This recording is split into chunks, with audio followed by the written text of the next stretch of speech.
अजमेर संभाग के सबसे बड़े जवाहरलाल नेहरू अस्पताल में आज उस समय हंगामा खड़ा हो गया जब बाहर की एम्बुलेंस जेएलएन अस्पताल परिसर में पहुंच गई। नर्सिंग कर्मियों का आरोप है कि वरिष्ठ नर्सिंग कर्मचारी के साथ नर्सिंग एसोसिएशन के एक सदस्य ने बदसलूकी की और धक्का मुक्की तक कर दी।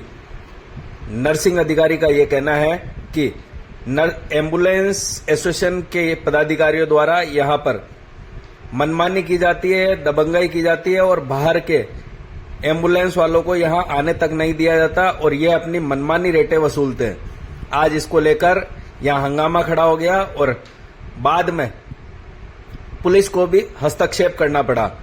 नर्सिंग अधिकारियों का कहना रहा कि इस संबंध में वह एम्बुलेंस एसोसिएशन के पदाधिकारियों के खिलाफ जहां अस्पताल प्रबंधन को एक रिपोर्ट देंगे, वहीं कोतवाली थाना पुलिस को भी इस संबंध में शिकायत करेंगे।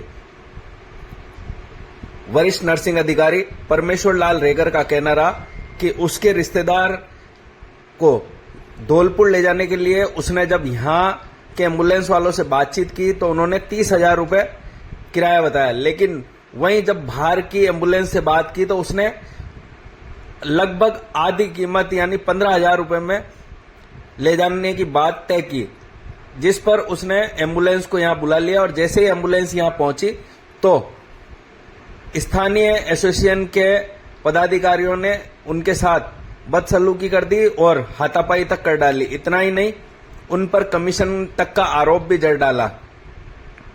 आपको बता दें, पूर्व में भी एम्बुलेंस संचालकों पर मनमानी और अधिक किराया वसूली के कई आरोप लगे। इस पूरे मामले को लेकर जब अस्पताल अधीक्षक से बातचीत की गई तो उन्होंने कहा कि अस्पताल में कोई भी एसोसिएशन को अधिकृत नहीं किया गया है। एम्बुलेंस इनसे बात करने के तो इन्होंने ज्यादा पैसे मांगे तो मैंने बाहर से मिलने वाले से एम्बुलेंस मंगवा के यहाँ लाया तो इन्होंने ये एम्बुलेंस वाले बाहर से आ गए और मेरे साथ भी धक्का मुक्की करी, हाथापाई के साथ ही ड्राइवर था उसके साथ भी करी और इवन की मेरे को धमकी दी कि आपको नौकरी करना बुला देंगे और इस तरह करके वो कराना। ये जो बाहर जो एम्बुलेंस वाले थे यूनियन बना के बैठते हैं, ये लोग थे जो मैं सबको तो नहीं जानता हूँ और बिल्कुल मुकदमा दर्ज करूंगा सर। इस तरह का थोड़ी होता है, ये कौन होते हैं इसका? हम जब मैं यहाँ नौकरी करता हूँ और मेरे साथ इस तरह होता है, आम पब्लिक के साथ क्या होता होगा? और बाहर की कोई भी अगर आती है, गाड़ी आती है, वो आज की तारीख में जब सब लोग स्वतंत्र है, किसी को बुला सकते किसी से बेच, लेकिन इन्होंने मनमर्जी करके खुद की एम्बुलेंस के बुलाते हैं कि साहब तुम्हारी गाड़ी में जाएगी, लाश जाएगी या बॉडी जाएगी। ये कौन सा नियम बताइए? या प्रशासन में इसका जवाब दे इस तरह की कोई बात है, ये ऐसी गाड़ी जाएगी? हाँ, हाथापाई करिए सब और झूठा वीडियो बना रहे कि कमीशन खाता हूँ, झूठा वीडियो बना रही है। मैं मीडिया के माध्यम से करना तो ये कौन होते हैं इस चीज को? या दूसरी अंदर दूसरी इनकी एम्बुलेंस, मैं चाहूंगा मैं प्रशासन से शिकायत करूंगा, साथ ही मेरे पुलिस में भी शिकायत करूंगा इनकी। परमेश्वर लाल रेगर हमारे वरिष्ठ नर्सिंग अधिकारी के साथ इन एम्बुलेंस कर्मियों ने बदतमीजी की है। आज जिस आदमी ने ईमानदारी से 30 साल इस हॉस्पिटल को दिए, उस आदमी की ये लोग कॉलर पकड़ रहे हैं, आगे बदतमीजी कर रहे हैं।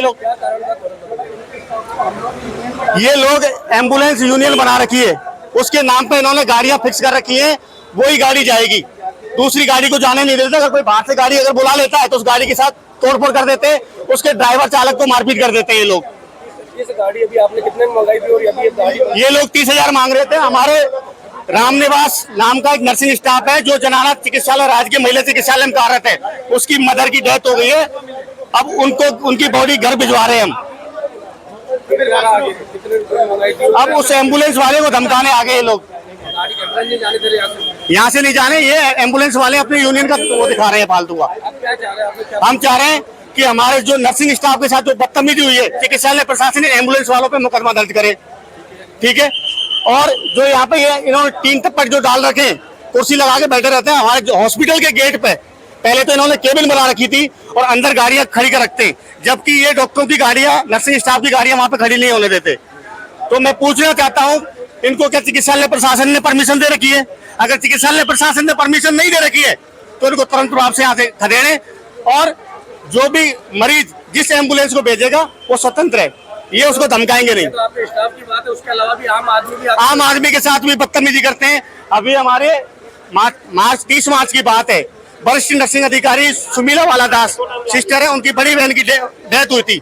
अब आप ये बताओ, गेटवेल हॉस्पिटल के आसपास हाँ सीधे आओ, गेट पर क्रिश्चियन चौकी है, वहाँ पे जाने के लिए क्या 1000 रुपए लोगे? सीधे हॉस्पिटल आ जाओ, इन लोगों ने उस डेड बॉडी को छोड़ने के लिए 1000 रुपए लिए। डालो उनको, अरे वो भी वो ये लगभग 100 से 150 शिकायत आ चुकी है, लेकिन हम सोचते हैं यार क्यों इनको कमाने दो, हमको क्या मतलब। क्या आप इसमें मुकदमा दर्ज करवाएंगे? मुकदमा दर्ज करवाएंगे। हमारे जो वरिष्ठ नर्सिंग अधिकारी के साथ जो इन्होंने बदतमीजी की है वो बिल्कुल बर्दाश्त नहीं होगी। दूसरी बात, जो इन मरीजों के साथ लूटा कसूट कर रहे हैं ये भी बर्दाश्त नहीं करेंगे। आपका परिचय? मैं गंगा शरण जाटव, संभाग अध्यक्ष, राजस्थान नर्सिंग जिला शाखा अजमेर। सर मेरे पास एम्बुलेंस के लिए कॉल आई थी पेशेंट ने धौलपुर के लिए चार्ज पूछा था कि कितना चार्जिंग है, तो मैंने 15,000 रुपये बताए थे, जबकि यहाँ की यूनियन है जो फर्जी यूनियन है, कोई डॉक्यूमेंट ली नहीं है, उन्होंने 35,000 रुपये चार्जिंग बताए थे।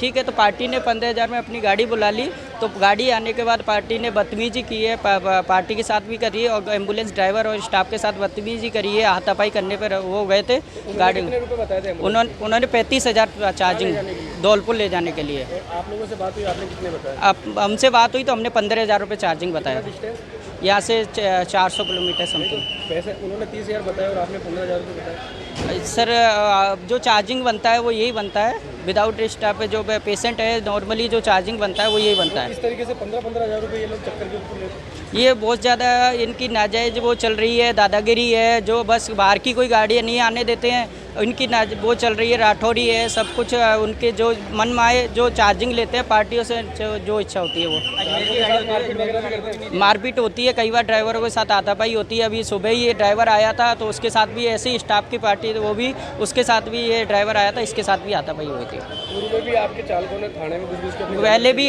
टीआई साहब को कोतवाली थाने में अपने इसमें सब जगह एप्लीकेशन दे रखी है, पर कोई भी एक्शन नहीं लिया गया। कलेक्टर ऑफिस में सब जगह दे रखा है। अगर आप लोग यहाँ से सवारियाँ लेके जाते हैं एम्बुलेंस में, तो आप लोगों का पीछा भी करते हैं लोग? पीछा भी करते हैं, बहुत सी बार गाड़ी पीछे लगाई जाती है, बहुत सी बार रास्ते में भी गाड़ियाँ और फ़ोन पे धमकी भी दी जाती हैं। यहीं पे लोग हैं, क्या नाम है? एक वासुदेव है, संजय है, फिरोज है, ठीक है ये, और इनके ड्राइवर है सारे सबके। आपका नाम बताइए। मेरा नाम सत्येंद्र कुमार मीणा।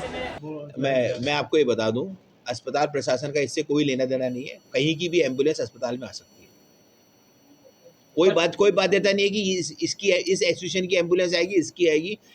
किसी भी कोई भी एजेंसी, कोई भी कहीं की भी एम्बुलेंस लाके मरीज को यहाँ ला सकता है और यहाँ से मरीज को ले जा सकता है। पर पिछले दिनों एक एजेंसी, एक एसोसिएशन बना जो अस्पताल के बाहर, जिसने अपना कियोस्क लगा रखा है, गलत और एक रसीद काट रहे हैं, और उसका यही कहना है कि वो जेएलएन अस्पताल के लिए अधिकृत नहीं, हमने किसी को अधिकृत नहीं करा। उनकी गाड़ियां भी सर अस्पताल परिसर के अंदर ही खड़ी अंदर नहीं खड़ी होती, उनकी एम्बुलेंस बाहर खड़ी होती हैं और हमें उससे कोई मतलब नहीं किसकी एम्बुलेंस बाहर खड़ी होती है। अस्पताल परिसर में किसी की एम्बुलेंस हम खड़ी नहीं करने देते। आज जो विवाद हुआ अस्पताल परिसर में, इस पे कोई अस्पताल प्रशासन को एक्शन लेगा? नहीं, अस्पताल प्रशासन ने किसी को बाध्य नहीं कर रखा। कोई भी अपनी एम्बुलेंस लाए, गाड़ी लगाए अपनी। पर विवाद की स्थिति अस्पताल परिसर में नहीं, जैसे ये विवाद हुआ हमने यहाँ की पुलिस चौकी को इतला कर दिया और ये पुलिस प्रशासन जाने इस बात को क्या करना, क्या हुआ, क्या विवाद हुआ, हमारा कोई लेन देन नहीं। सर आम जनता से क्या अपील करना चाहेंगे आप? आम जनता से ये अपील है कि ये अस्पताल सरकारी अस्पताल है, यहाँ पर अधिकतर गरीब मरीज आते हैं। यहाँ पर जो भी अपनी जिस रेट पे जो भी एम्बुलेंस लाता है, कैसे भी लाता है, वो उसका अधिकार है। हमारा ये है कि यहाँ पर जो एम्बुलेंसेस वगैरह है वो किसी भी एजेंसी को हमने अधिकृत नहीं कर रखा। दबाव बनाया जा रहा है कि वही एम्बुलेंस आएगी अंदर, मतलब जो ये हमने ये हम बात ही नहीं है ना किसी को कहने के लिए। कोई अगर करता है तो अनऑफिशियल है। इंटरनल एम्बुलेंस को लेकर भी आपने जानकारी दी कि भाई इधर से गाड़ी ले जाना, तो उसके लिए क्या व्यवस्था है? पूर्व में कई बार ऐसी घटनाएं हुई कि कोई यहाँ से कार्डियोलॉजी ले जाना और चेस्ट एंड टीबी में ले जाने में कोई समस्या आई, तो हमने उसके लिए एक ऑफिशियल सर्कुलर निकाला है कि कोई मरीज़ अगर रात को इमरजेंसी में कोई मरीज़ आता है तो हमने यहाँ के सीएमओ और डॉक्टर्स को बाध्य कर रखा है कि जैसे मरीज़ आए तो आप इसको यहाँ सेटल करें। सबसे पहले होता है स्टेबलाइजेशन, मरीज़ को स्टेबलाइज करें। उसके बाद में आपको लगता है कि कार्डियक का पेशेंट है, देन कार्डियक भेजें। और फिर भी कार्डियक भेजना है उनको पेशेंट को, तो हमने यहाँ round the clock ambulance facility hospital में उपलब्ध करा रखी है। हमारे पास 2 एम्बुलेंसेज है और यहाँ पर हमने एक जो कैबिन है उस कैबिन में एम्बुलेंस ड्राइवर भी बैठा रहता है। इसकी इत्तला सीएमओ को भी रहती है, उनके नंबर भी यहाँ लिखे रहते हैं, सीएमओ के पास में रहती है।